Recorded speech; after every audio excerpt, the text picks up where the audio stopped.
할렐루야. 주님의 이름으로 여러분을 환영하고 또 주님의 이름으로 여러분을 축복합니다. 세례는 오늘 세례가 있고 성찬이 있는데 세례는 누가 받습니까? 세례는 누가 받죠? 교회 나온 지 1년이 되면 받는 겁니까? 세례 교육을 받으면 받는 겁니까? 세례는 예수님이 자신의 주와 그리스도로 진실로 고백된 자가 받는 것입니다. 오늘 출애굽기 13장의 내용, 그 12장에 보면 어떤 사건이 있었죠? 유월절 사건이 있었죠. 하나님께서 이스라엘 백성들을 출애굽할 때 이스라엘의 장자나 애굽의 장자나 다 죽음의 위기에 있었지 않습니까? 그런데 애굽의 장자는 그날 밤에 다 죽었어요. 근데 이스라엘의 장자는 죽었습니까? 살았습니까? 살았죠. 왜 그렇죠? 어린 양의 피를 발라서 어린 양의 피로 하나님이 이스라엘 백성들의 장자는 죽이지 않았어요. 대신 애굽 백성은 그날 밤에 다 죽었어요. 그러니까 이스라엘 백성들의 장자는 하나님의 은혜로 살아났어요. 어린 양의 피로 살아났어요. 이 유월절 사건이 있는 사람이 뭘 받습니까? 세례를 받는 것입니다. 그냥 다니다 보니까 1년이 되어서 받는 게 아니고 다니다 보니까 새신자 교육받고 양육받고 훈련받아서 받은 것이 아니라 이 정확한 고백, 예수님만이 나의 생명이십니다. 예수님만이 나의 그리스도이십니다. 예수님만이 내 삶의 주인이십니다. 이 고백이 분명한 사람이 받는 게 뭐다? 세례인 것입니다. 그렇게 세례를 받고 이제 주님의 몸에 함께 동참하는 게 성찬인 것입니다.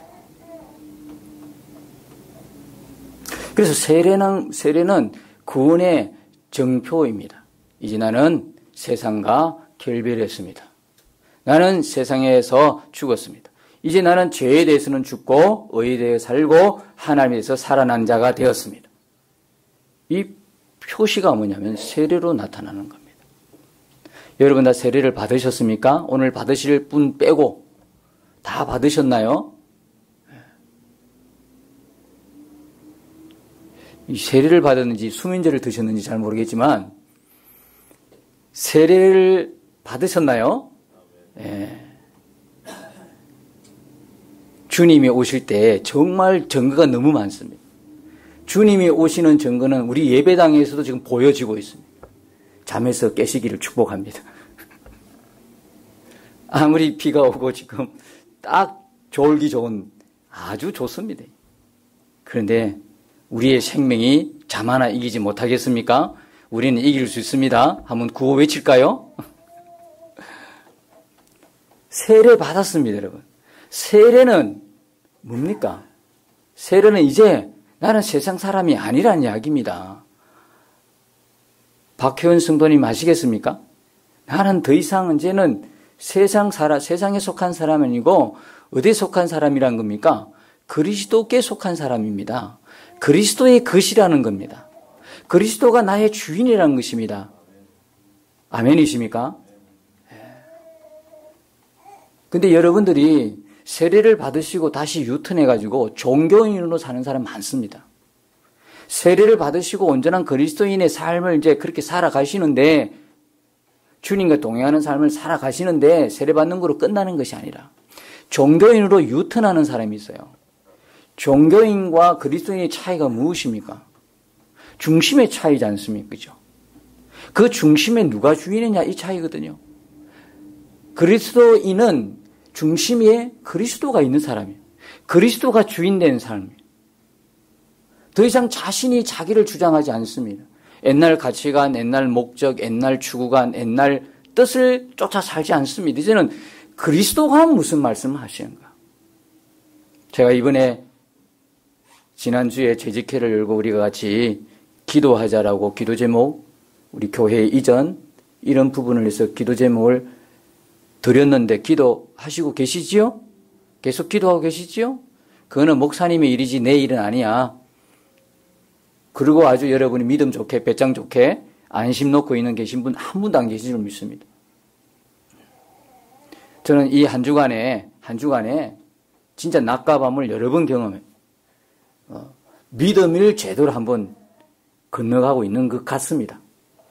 우리가 이론으로는 얼마든지 믿음에 대해서 이야기할 수 있겠는데 그 실천상 실질적으로 그게 결단하는 그 순간이 다가오니까 만만치 않더라고. 야, 역시 온실 속의 믿음이 아니라 믿음은 야생적으로 길러지는구나. 그것을 깨닫게 됩니다. 광야에 왜 하나님이 이스라엘 백성들을 광야에 세례받은 이스라엘 백성들을 다 광야로 몰아붙일까요? 온실 속에서 더 이상 입으로만 믿음 하지 말자는 이야기입니다. 실질적으로 부딪혀 보는 겁니다. 여러분들이 교회 안에서는 얼마든지 믿음 좋은 사람으로 천사로 비춰줄 수 있습니다. 그러나 여러분의 그 믿음은 어디서 증명이 분명히 되어야 됩니까? 세상에 나가서 증명이 되어야 되는 거예요. 아무리 믿음 해봤자 믿음을 실험하는 딱 좋은 그 상황에 부딪혔을 때 내가 어떻게 반응하느냐 보면 드디어 내 믿음의 진위 여부가 결정나는 겁니다. 그래서 제가 결론 낸 건 3가지입니다. 나는 교회 건물을 얻기 위해서 목숨 건 사람이 아니기 때문에. 나는 아직도 건물보다는 하나님께서 내게 준 사명은 사람을 세우는 일이었습니다. 사람을 세우는 게 중요하지 교회 건물을 가지는 것은 그렇게 큰 관심이 없습니다, 사실은. 그런데 우리 교회가 이제는 당위성이 이제는 옮겨야 되겠다고 하는 많은 세월 중에 모두가 공감하게 되고 당위성을 갖게 되고 그래서 이제 옮겨가겠다고 하는 생각을 하게 된 것이죠.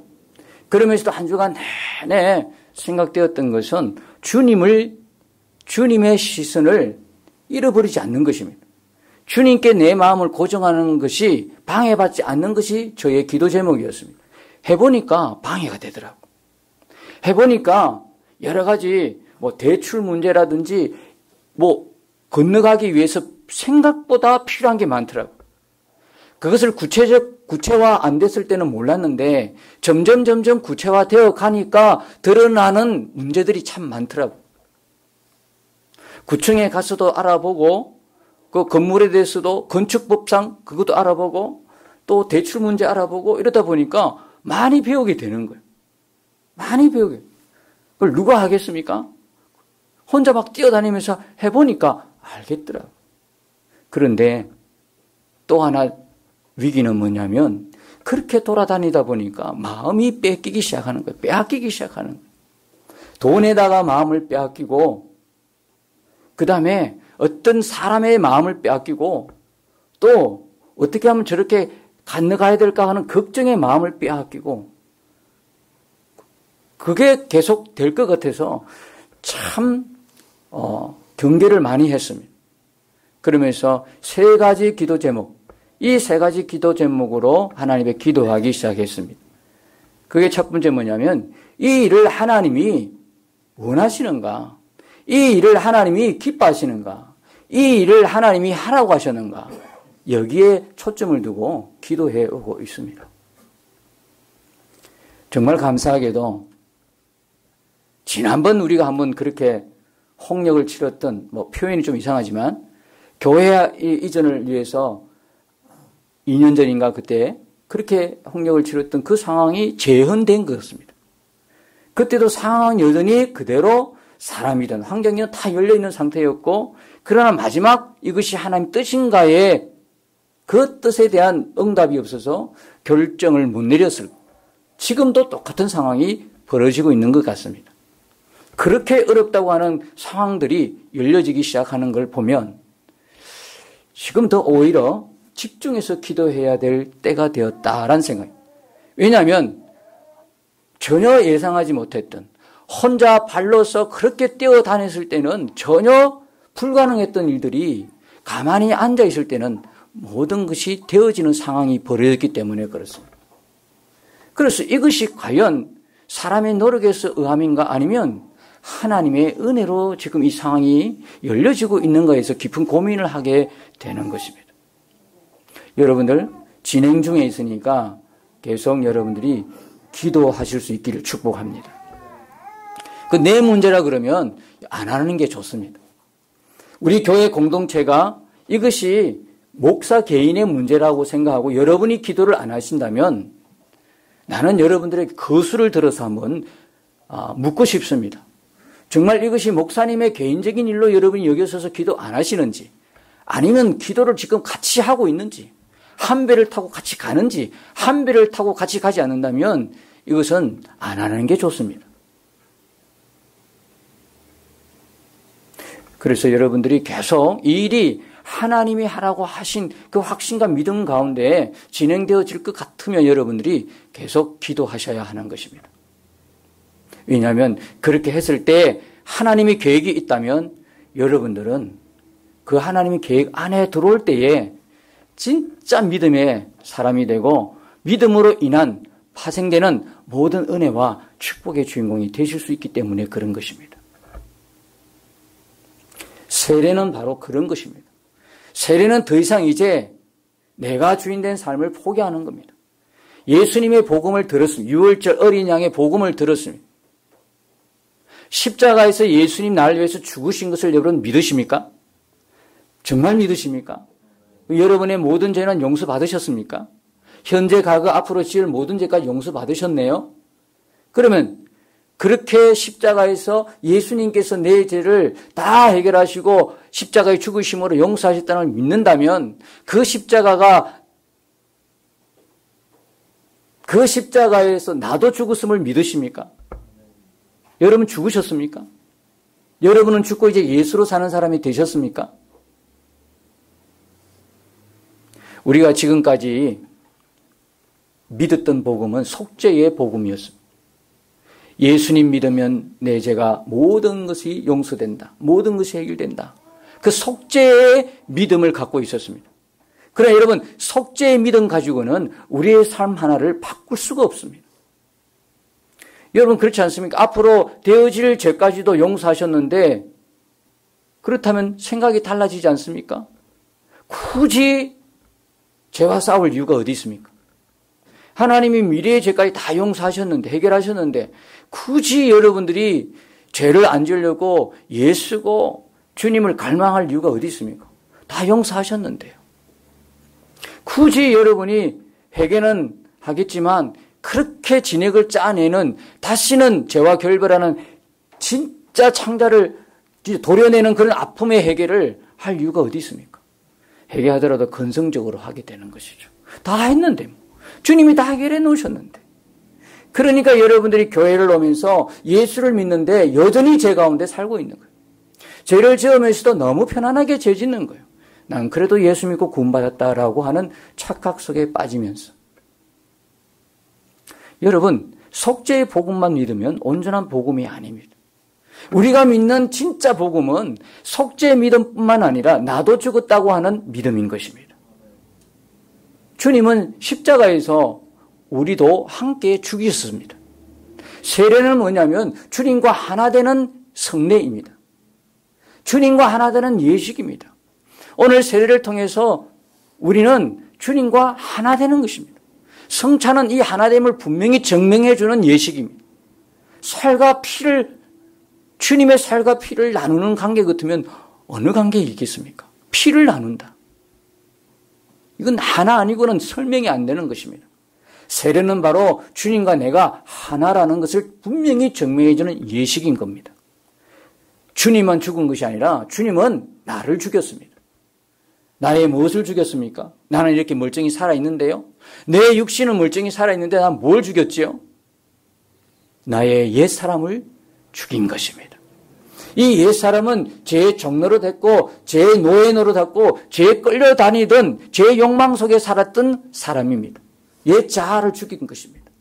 여러분들이 그것이 잘 믿어지지 않는 것은 옛사람이 내가 죽었다 하면 내 속에 더 이상 욕망이 없고 내 속에 더 이상 분노가 없고 내 속에 더 이상 혈기가 없고 오직 예수님만 믿는 그 믿음으로 살아야 되는데 자신의 삶을 보니까 오히려 분노가 있고 혈기가 있고 욕심이 있고 엄란이 있고 욕망이 죽어지지 않는 모습 보고 우리는 생각합니다. 나는 아직 안 죽었다 생각합니다. 여러분, 우리가 죽은 것은, 예수님께서 우리를 십자가에 함께 죽이신 것은 우리의 옛 자아지 육신이 아니라는 것을 기억하시기 바랍니다. 우리가 입고 있는 육신은 끊임없이 욕망의 덩어리.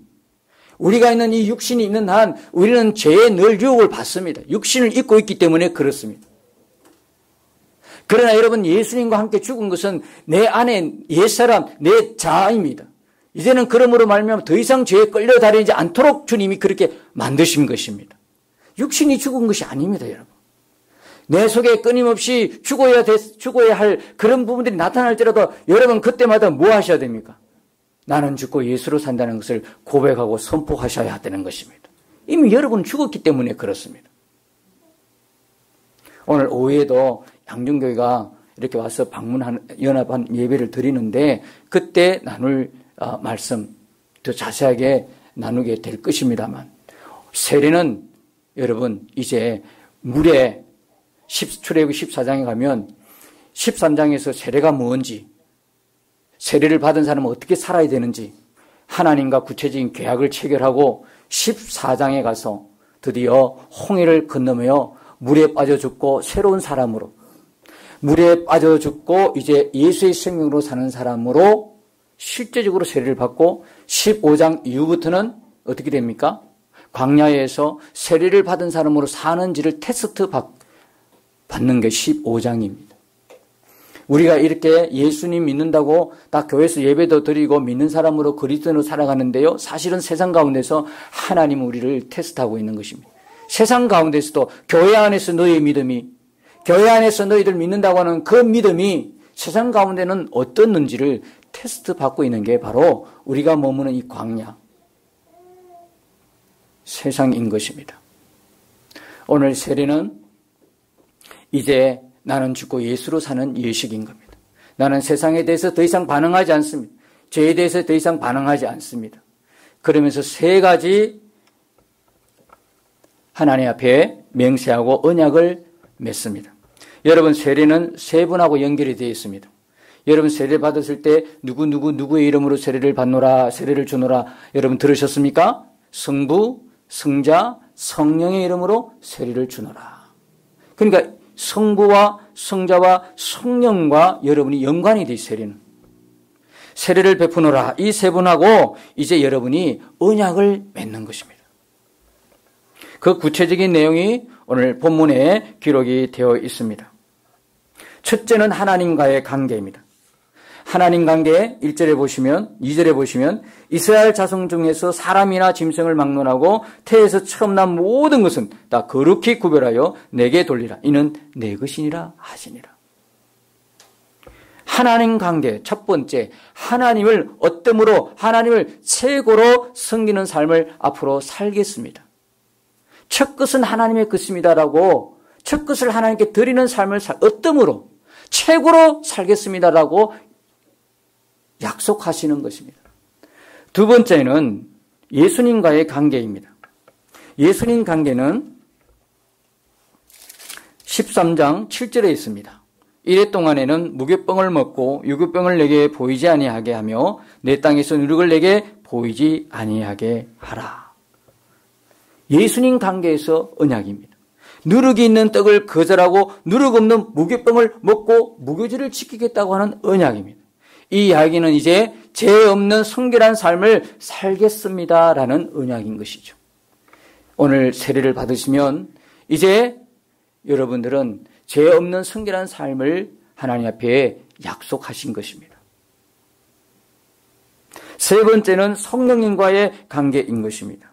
그것은 바로 21절, 22절에 나와 있습니다. 여호와께서 그들 앞에서 가시며 낮에는 구름 기둥으로 그들의 길을 인도하시고 밤에는 불기둥을 그들에게 비추사 낮이나 밤이나 진행하게 하시니 낮에는 구름 기둥, 밤에는 불기둥이 백성 앞에서 떠나지 아니하니라.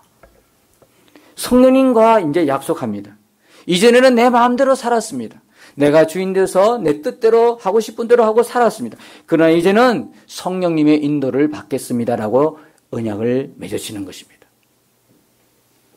내 경험, 내 판단, 내 지혜에 의존하지 않고 이제 어떤 무엇을 하든 성령님으로부터 구름기둥, 불기둥으로 인도를 받겠습니다. 낮이나 밤이나 우리가 지금 하고 있는 24시간 예수님 바라보고 예수님과 동행하겠다고 하는 약속인 것입니다. 여러분 이미 세례를 받으신 여러분들은 바로 이렇게 세 가지 약속을 하신 분들입니다. 그렇게 사시고 계시지요. 여러분 알다시피 누구와 계약을 하셨으면 이 계약을 잘 지킬 때는 여러분들에게 참 유익함이 많습니다. 이 계약을 지킴으로 하나님께서는 이스라엘 백성들에게 장자권의 축복을 주셨습니다. 장자의 나라가 되게 하시고 장자권의 복을 주셔서 이방인에게 복을 증가하게 만드셨습니다. 그리고 여러분들을 통해서 여러분 주변의 사람들이 복을 받게 만드셨습니다. 여러분을 통해서 복이 흘러가게 하셨습니다. 그래서 여러분 한 사람 때문에 예수 믿지 않는 그 가정에 예수 믿는 여러분 때문에 복이 그 가정에 충만히 흘러가는 것입니다. 그것이 여러분들에게 장자의 복을 하나님이 주셨기 때문에 그렇습니다.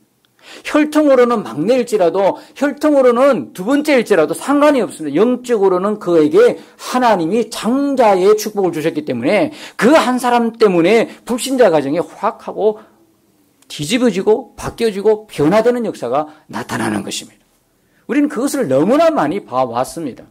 그런데 여러분 이렇게 하나님과 또 예수님과 성령님과 언약을 체결했는데 이 사실대로 살지 못한다면 어떻게 되겠습니까?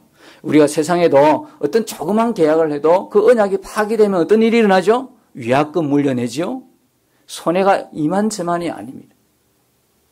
하나님이 어뜸이 되지 못하고 예수님의 성결한 삶을 살지 못하고 성령님과 동행하지 못한 삶을 살면서도 여전히 그리스도인이라고 이야기하는 삶은 불행한 삶입니다.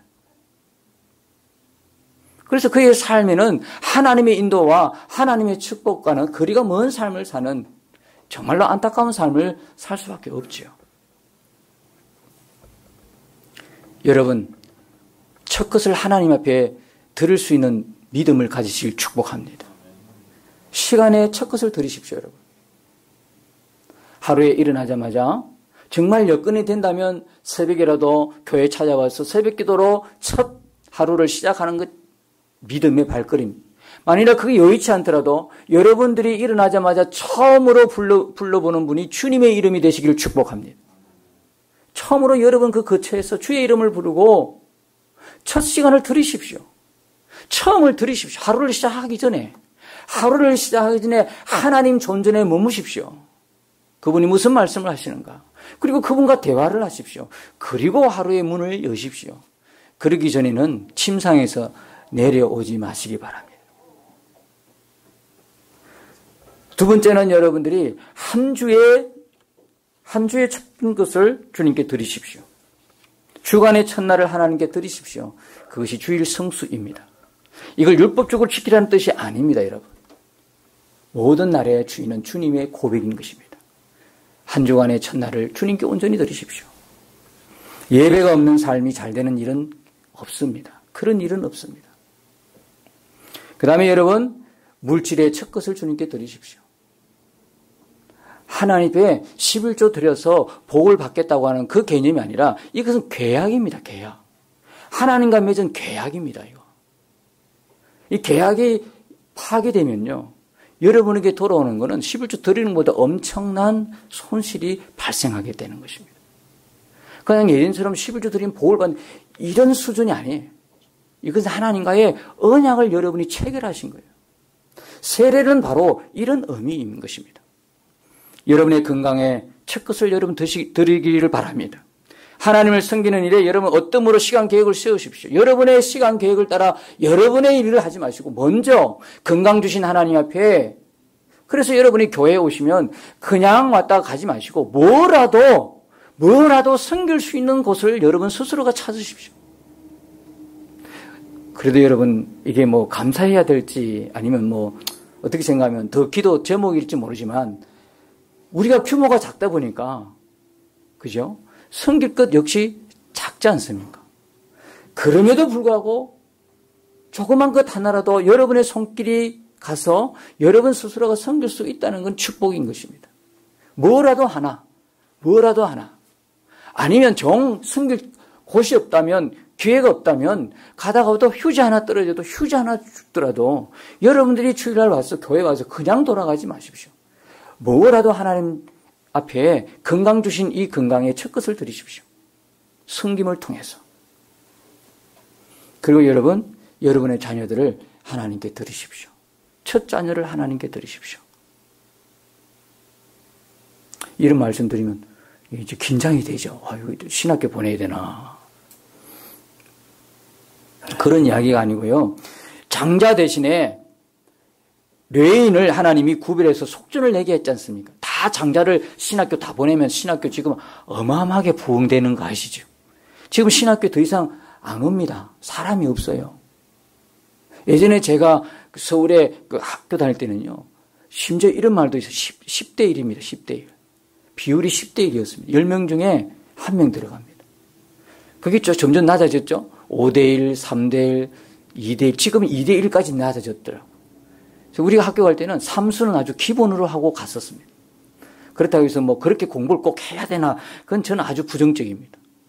저는 아주 은혜파기 때문에 아주 공부는 좀 이렇게 뒷전으로 하다가 아주 엄청난 어려움을 당하기도 했습니다, 사실.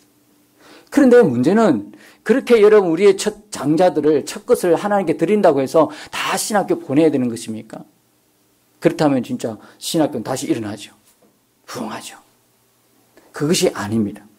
장자 대신에 하나님은 레인을 구별해서 속전을 내게 했습니다. 장자가 레인의 역할을 해야 되는데 다 못하니까 그 대신 속전을 통해서 그 장자의 역할을 레인을 대신하여 하게 했던 것입니다. 다시 말하면 여러분의 장자가 하나님의 것이라는 이야기는 오늘날로 이것을 해석하면 어떻게 되냐면 여러분들은 선교지에 선교사님을 돕거나 풀타임 사역자를 돕는 일에 여러분들이 대신 헌신하는 겁니다. 여러분의 장자를 드리는 대신에 그분들을 여러분들이 선교하면서 그렇게 할 수 있다는 이야기죠.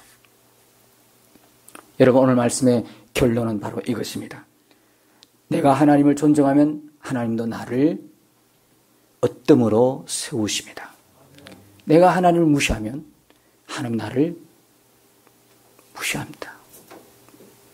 그 말이 조금 안 맞는 걸 수도 있지만 내가 하나님을 존중하고 내가 하나님을 어뜸으로 세우면 하나님께서 나를 장자꾼으로 축복하시고 장자와 제사장의 나라로 삼으셔서 나를 통해서 하나님의 선하신 구원의 역사를 이루어 가시는 것을 믿으시고 세례받았다면 나는 죽고 예수로 사는 삶을 사신다고 고백한다면 예수님이 여러분의 어뜸인 삶을 사시기를 축복합니다. 오늘 세례받는 가정에도 이와 같은 놀라운 장자의 축복이 임하게 되기를 예수님 이름으로 축복합니다. 기도하십시다.